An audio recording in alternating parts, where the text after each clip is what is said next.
Assalamualaikum warahmatullahi wabarakatuh. Perkenalkan, nama saya Leni Aulia, NIM 121020135, kelas PAI 1D, Program Studi Pendidikan Agama Islam, Fakultas Tarbiyah dan Keguruan. Tujuan saya membuat video ini adalah untuk memenuhi tugas ulangan tengah semester mata kuliah Sejarah Peradaban Islam yang diampu oleh Bapak dosen Dr. Haji Sacha Suhendi, MAG. Sejarah peradaban Islam. Yang pertama yaitu mengenai kondisi bangsa Arab pra-Islam, di mana pada waktu itu sebelum agama Islam datang, bangsa Arab sudah mempunyai berbagai macam agama, akhlak, kebudayaan, dan juga peraturan-peraturan hidup. Kemudian datanglah Islam membawa hukum-hukum dan juga akhlak serta peraturan-peraturan hidup yang benar. Nah, karenanya maka terjadilah pertarungan antara agama Islam dengan agama jahiliyah pada saat itu. Nah, kemudian secara garis besar, bangsa Arab ini terbagi menjadi dua bagian. Ada bagian tengah dan juga ada bagian tepi. Nah, untuk bagian tengah ini, di mana kondisi bangsa Arab itu didominasi oleh bangsa yang bersuku Baduy atau disebut sebagai penduduk gurun atau penduduk padang pasir. Nah, karena daerah bangsa Arab bagian tengah ini merupakan padang pasir, maka mereka mempunyai sifat yang sangat berbeda dari yang lainnya. Mereka memiliki sifat yang pemberani dan juga nasabnya pun masih sangat murni tanpa tercampur dari nasab-nasab lainnya. Selanjutnya, kondisi politik dan kemasyarakatan bangsa Arab pra-Islam. Nah, sejarah membagi bangsa Arab ini menjadi dua bagian. Yang pertama, ada Arab Ba'idoh, yaitu di mana kondisi bangsa Arab yang punah jauh sebelum adanya Islam, di mana Arab Ba'idoh ini terjadi pada masa kaum Ad dan juga kaum Thamud. Kemudian yang kedua ada Arab Baqiyah. Arab Baqiyah ini terbagi menjadi dua. Ada yang pertama Arab Aribah, yaitu bangsa Arab yang mengikuti terhadap nenek moyangnya. Sedangkan yang kedua ada Arab Musta'ribah, yaitu bangsa Arab yang mengikuti keturunan dari Nabi Ismail alaihissalam. Kemudian untuk sistem politiknya, untuk penduduk padang pasir, mereka mengenal yang namanya kabilah-kabilah, di mana setiap kabilah tersebut dipimpin oleh yang namanya Syekh al-Kabilah. Sedangkan untuk penduduk negeri, mereka sudah mendirikan kota-kota dan juga kerajaan-kerajaan. Contoh kerajaannya ada Kerajaan Mahin, Kerajaan Hiroh, Sabah, dan masih banyak lagi. Seiring berjalannya waktu, kekuasaan pun terus beralih tangan, sampai di suku Quraisy sampai sebelum datangnya agama Islam. Selanjutnya, sistem kepercayaan dan kebudayaan. Nah, untuk sistem kepercayaan, sebelumnya mereka juga sudah mengenal akan adanya Tuhan sebagai pencipta seluruh alam. Karena sebelum Nabi Muhammad datang, sebelum agama Islam datang, mereka pun sudah kedatangan Nabi sebelum Nabi Muhammad SAW, sehingga mereka pun mengenal adanya Tuhan. Akan tetapi banyak juga dari mereka yang menyeleweng. Ada yang menganut pada berhala, menyembah berhala. Nah, di antara berhala yang terkenal seperti ada berhala Hubal, Manat, Lata, dan Uzza. Mengenai kebudayaan, mereka, para penduduk padang pasir, hanya bisa diketahui selama kurang lebih 150 tahun, di mana kebudayaan mereka hanya terdapat pada kesukuan Baduy itu sendiri, pada kebudayaan mereka sendiri. Sedangkan penduduk kota, mereka sudah mampu berbudaya, dan itu bisa diketahui selama kurang lebih 1200 tahun sebelum Masehi oleh para sejarawan. Selanjutnya, mengenai kondisi masyarakat bangsa Arab pra-Islam. Nah, kondisi masyarakat bangsa Arab pra-Islam waktu itu bisa dikatakan sangatlah hancur dan juga buta. Kebodohan mewarnai segala aspek kehidupan. Manusia diperlakukan layaknya seperti binatang, wanita diperjualbelikan, dan bahkan diperlakukan seperti benda mati. Hubungan antar umat pun sangat hancur dan rapuh. Selanjutnya, sejarah peradaban Islam pada masa Rasulullah SAW. Nabi Muhammad SAW lahir pada hari Senin tanggal 12 Rabiul Awal atau bertepatan dengan 20 April 571 Masehi. Ayah beliau bernama Abdullah bin Abdul Muthalib dan ibunya bernama Siti Aminah binti Wahab dari keturunan Bani Zuhroh. Pada saat usia Nabi 2 bulan dalam kandungan, ayahnya meninggal dan pada saat Nabi lahir, Nabi disusui oleh Siti Halimah As-Sa'diyah sampai usianya 4 tahun. Kemudian pada suatu hari, Nabi diajak oleh ibunya untuk berziarah ke makam ayahnya di Madinah. Akan tetapi, di tengah perjalanan, ibunya pun wafat sehingga saat itu Rasul baru berusia 6 tahun dan Nabi pun diasuh oleh kakeknya selama 2 tahun sampai usianya 8 tahun. Nah, setelah kakeknya wafat, Nabi pun diasuh oleh pamannya yaitu Abu Thalib. Kemudian pada usia 25 tahun, Nabi pun menikah dengan seorang istri yaitu Siti Khadijah binti Khuwailid dan dikaruniai 6 orang anak. Selanjutnya, pada usia 40 tahun, tepatnya tanggal 17 Ramadan, Nabi pun diutus oleh Allah sebagai Nabi dan Rasul terakhir dengan wahyu pertamanya yaitu surat Al-Alaq ayat 1-5, tepatnya di Gua Hiro. Nah, sejak turunnya surat Al-Alaq tersebut, Nabi menunggu turunnya malaikat Jibril untuk memberikan wahyu selanjutnya. Akan tetapi saat itu malaikat Jibril belum juga menurunkan wahyu. Sehingga datanglah suatu hari di mana malaikat Jibril menurunkan wahyu dari Allah yaitu surat Al-Mudaththir ayat 1-7 yang mana isinya merupakan sebagai perintah kepada Nabi untuk mendakwahkan agama Islam. Kemudian mengenai dakwah Nabi ini terbagi menjadi 2 periode, yaitu ada periode Mekah dan juga periode Madinah.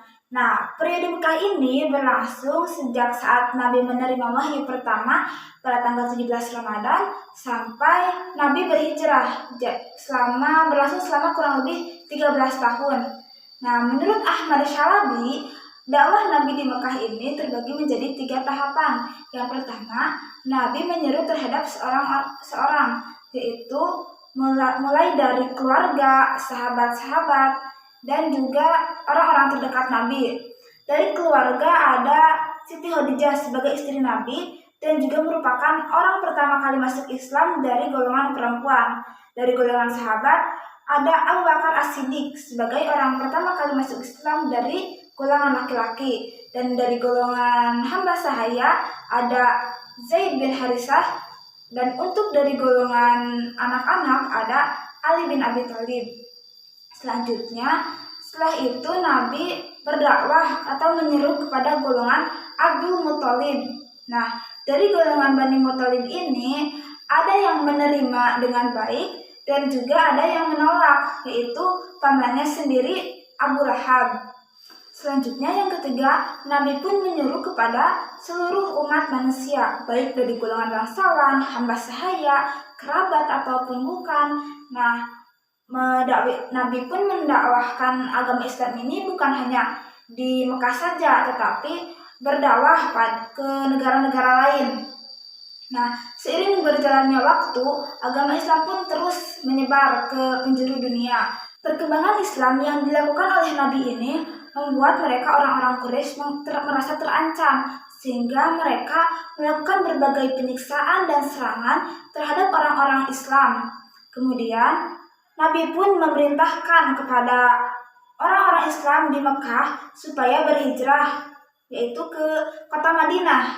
Nah, disinilah Nabi menyebarkan agama Islam, di mana di Madinah ini agama Islam sangat diterima dengan baik dan Nabi pun mampu menyebarkan agama Islam secara sempurna, di mana di Madinah ini Nabi selain sebagai kepala pimpinan agama, Nabi pun diutus sebagai pimpinan pemerintahan. Sikap-sikap yang dimiliki oleh Nabi ini memang sangat pantas jika saja Nabi dijadikan sebagai seorang kepala negara.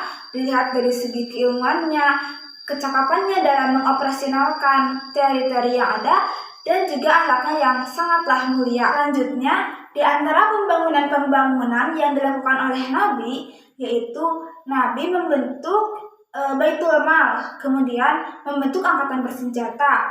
Nabi juga membentuk tata administrasi negara yang formal dan membentuk tim spionase atau mata-mata atau badan intelijen, dan juga Nabi melakukan ekspansi, yaitu suatu tindakan untuk memberikan perlawanan terhadap serangan dari luar, yaitu disebut Futuh Makkah yang terjadi pada tahun 8 Hijriah. Selanjutnya, setelah Rasulullah SAW wafat, maka kepemimpinan pun beralih pada Khulafaur Rasyidin.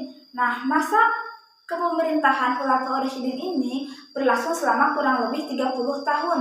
Nah, untuk khalifah yang pertama yaitu ada Abu Bakar atau Abdullah bin Abi Quhafah bin Amir ini yang biasa kita kenal dengan Abu Bakar As-Siddiq, mempunyai nama kecil Abdul Ka'bah. Ya, beliau lahir pada tanggal 27 Oktober 573 Masehi.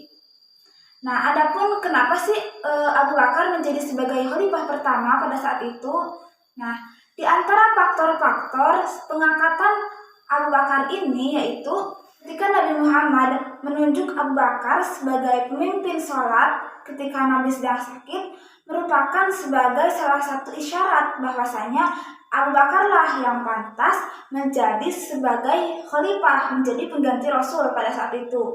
Kemudian kesetiaan Abu Bakar dan juga kedekatannya terhadap Rasul merupakan salah satu faktor pemilihan Abu Bakar sebagai khalifah yang pertama. Selanjutnya, di antara problematika yang dihadapi oleh Abu Bakar dalam masa kepemerintahannya adalah munculnya orang-orang murtad dan juga banyak orang yang mengaku-ngaku sebagai nabi palsu.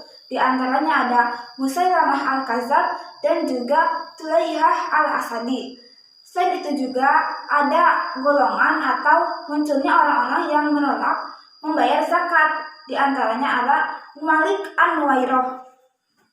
Dalam masa kepemerintahannya ini, Abu Bakar banyak meraih prestasi-prestasi yang gemilang.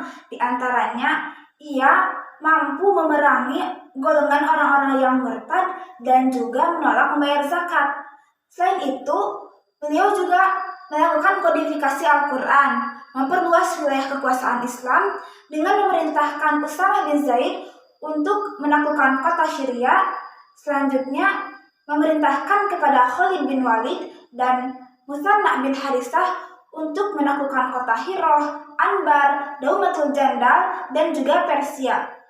Selanjutnya, ada keteladanan, banyak keteladanan yang mampu kita ambil, kita contoh dari Abu Bakar, yaitu sifatnya yang dermawan, jujur, setia terhadap Rasul, taat terhadap Rasul, dan juga beliau ini adalah orang yang sangat pekerja keras. Nah, dan masih banyak lagi di antara sifat-sifat yang bisa kita contoh darinya. Masa kepemerintahan Abu Bakar ini berlangsung selama kurang lebih 2 tahun. Selanjutnya, untuk khalifah yang kedua ada Umar bin Khattab bin Nufail Al-Qurashi. Beliau lahir pada suku Bani Adi dan juga merupakan anak dari seorang ibu yang bernama Hantamah binti Hashim. Beliau lahir di kota Mekah pada tahun 581 Masehi. Nah, pengangkatan beliau ini ditunjuk secara langsung oleh Khalifah Abu Bakar, tentunya melalui musyawarah bersama orang-orang Muslim. Nah, berdasarkan hasil musyawarah, maka dilihatlah kriteria yang cocok untuk sebagai seorang khalifah ini ada pada diri Umar bin Khattab. Dalam masa kepemerintahannya yang berlangsung selama kurang lebih 10 tahun, Umar bin Khattab berhasil mencapai prestasi yang sangat gemilang. Di antaranya, beliau berhasil melakukan perluasan wilayah, di antaranya menaklukkan kota Damaskus, Homs, Balbalak, Basroh, dan juga Ubulah. Kemudian, beliau juga membentuk departemen-departemen untuk meningkatkan pemerintahan. Selain itu, beliau juga adalah orang yang pertama kali mendirikan kamp-kamp militer. Kemudian membuat tanggal Hijriah. dan beliau juga lah yang mengajak orang-orang untuk pertama kalinya mendirikan sholat tarawih. Beliau juga membuat atau melakukan perluasan Masjid Nabawi. Kemudian, keteladanan yang patut kita ambil dari Khalifah Umar bin Khattab ini adalah sifatnya yang sangat adil, amanah, dan juga bertanggung jawab. Kemudian ada satu sifat yang memang sangat jarang ditemukan dalam diri seorang pemimpin, yaitu gaya hidupnya yang sangat sederhana. Selanjutnya, peradaban Islam pada masa Khalifah Utsman bin Affan.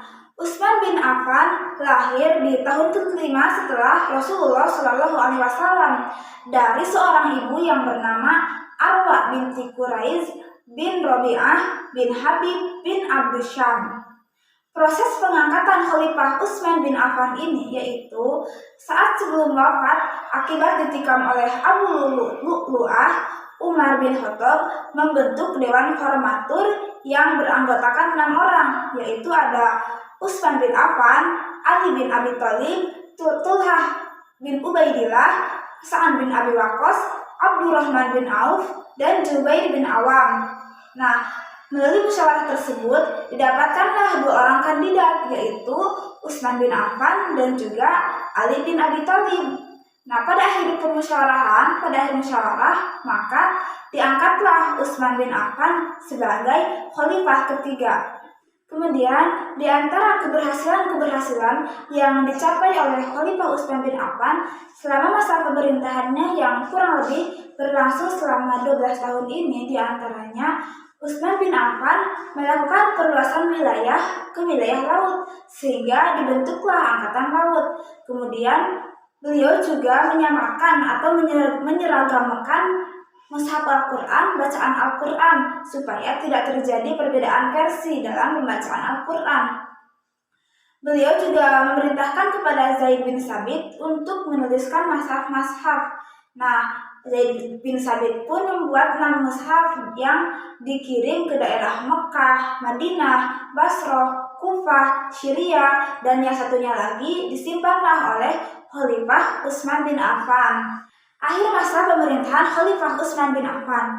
Utsman bin Affan diprotes karena jabatan-jabatan penting yang ada di pemerintahan banyak dikuasai oleh keluarga dari Bani Umayyah, sehingga pada tahun 35 Hijriah kurang lebih 1.500 orang datang ke kota Madinah untuk melakukan protes. Akan tetapi tidak ada respon, sehingga mereka pun melakukan pemberontakan. Di antara para pemberontak tersebut ada seorang yang pemberontak yang bernama Al-Ghafiqi. Dia masuk ke rumah Utsman dan membunuh Utsman. Saat itu Utsman berusia 82 tahun dan wafat pada tanggal 20 Mei 656 Masehi. Selanjutnya, peradaban Islam pada masa Khalifah Ali bin Abi Thalib. Ali bin Abi Thalib bin Abdul Muthalib bin Hashim bin Abdul Manaf al-Hashim al-Quraisy. Ibunya bernama Fatimah binti Asad bin Hashim bin Abdul Manaf. Ia lahir pada tahun 603 Masehi atau 8 tahun sebelum Nabi diutus menjadi Rasul. Nah, beliau ini selama hidupnya menikah dengan 9 orang wanita dan mempunyai 19 orang anak. Pengangkatan Khalifah Ali bin Abi Thalib ini berawal pada tahun 35 Hijriah saat Khalifah Utsman bin Affan wafat karena adanya pemberontak dari Mesir, sehingga setelah Utsman bin Affan wafat, maka Ali bin Abi Thalib lah yang menjadi khalifah sebagai pengganti Utsman bin Affan. Selanjutnya, konflik-konflik yang dihadapi pada masa Khalifah Ali bin Abi Thalib yaitu yang pertama munculnya fitnah kubro, yaitu perang antar sahabat. Perang antar sahabat ini yang pertama yaitu perang Waqiatul Jamal yang terjadi pada tahun 36 Hijriah, di mana pemimpin perang tersebut adalah Siti Aisyah. Yang kedua, adanya perang Siffin. Perang Siffin ini terjadi antara golongan Ali bin Abi Thalib dan kelompok Muawiyah bin Abu Sufyan. Perang ini terjadi di tebing Sungai Efrat yang berlangsung selama kurang lebih 3 hari. Kemudian konflik yang kedua adalah munculnya aliran-aliran baru dalam Islam yang terbagi menjadi 3 golongan. Yang pertama aliran Syiah. Mereka adalah para pengikut Ali. Mereka yang mengagung-agungkan Sayyidina Ali. Yang kedua ada golongan Khawarij atau para pemberontak yang keluar dari Sayyidina Ali. Yang ketiga ada golongan Sunni atau Muawiyah. Golongan ini merupakan golongan yang netral. Selanjutnya, prestasi-prestasi yang dicapai pada masa Khalifah Ali bin Abi Thalib, yaitu yang pertama memajukan dalam bidang bahasa, yaitu Ali bin Abi Thalib memerintahkan kepada Abu Aswad Ad-Dauli untuk mempelajari bahasa atau mempelajari nahwu yang sampai sekarang ini masih sering kita temukan, sering kita pelajari. Kemudian yang kedua yaitu membenahi keuangan negara atau Baitul Mal. Yang ketiga yaitu menggantikan pejabat yang kurang kompeten. Khalifah Ali bin Abi Thalib wafat pada tanggal 19 Ramadan 40 Hijriah atau pada tahun 661 Masehi. Saat itu usianya adalah 63 tahun. Kematiannya ini disebabkan karena Ali bin Abi Thalib dibunuh oleh Abdurrahman bin Muljam. Nah, dengan wafatnya Khalifah Ali bin Abi Thalib ini merupakan sebagai berakhirnya pula masa pemerintahan Khulafaur Rasyidin, dan setelah Khulafaur Rasyidin ini digantilah oleh dinasti Umayyah.